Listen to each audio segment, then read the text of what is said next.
Good morning, ladies and gentlemen. Today I want to tell you a story about how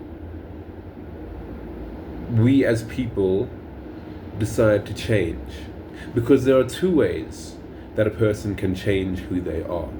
The first way is by seeing what it's like outside, seeing the other people, the other experiences, the other things that they're not, and striving for those. And this is unfortunately how we tend to go about life, because people will tell us how to live, they'll give us advice. For instance, we're sitting here at an event and someone is telling you, you need to communicate like this, you need to network like this, you just need to be similar to this type of person I'm describing because these attributes worked for me, so they'll probably work for you too. And the issue with that is, although it's true, you should be able to do a few of those things that they're talking about, sometimes that's not who we are. And so this first way to change falls flat because it's kind of fictitious. It is self-serving. It's not true. It's what you think you should be rather than who you are. But the second way that people change, that we can change, is by saying, do I want to do this? If so, let's go do it. If not, why am I here?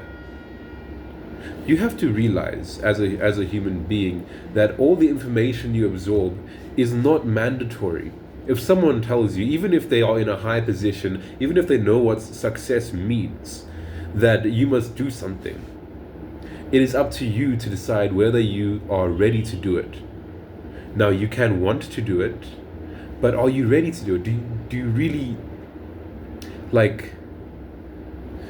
really have that inner integrity, that inner makeup for you to be like, yes, I can add this to my arsenal of habits and abilities? Now, there is a thing to say about the way we change. Number one, the first way you change, the fictitious way, the way that isn't really you, it is very helpful as an experimentation phase. You might not be this person, but just try for a bit. And if you, by the end of a week or a month, are still not vibing with that type of lifestyle, drop it, because obviously that's not how you function. For instance, me, I'll give you my personal life experience. I did number one. I changed in the first way I've mentioned here last year. Okay, last year I decided I wanted to be a social person, very social, speak to a lot of people, make connections, and I did. I networked pretty well. I had no framework for it. I didn't know how I was going to do it. I didn't know how I was doing it. I didn't do it. I didn't take the opportunities around me as much as I could have because I didn't know they were there yet.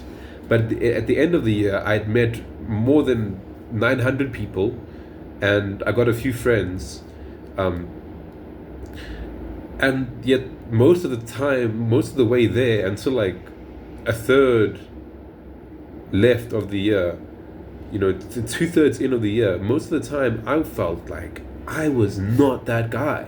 I felt like I didn't want to be this person, and truthfully so. Even the last third, it was difficult for me to accept that this is what I'm doing now. This is who I am.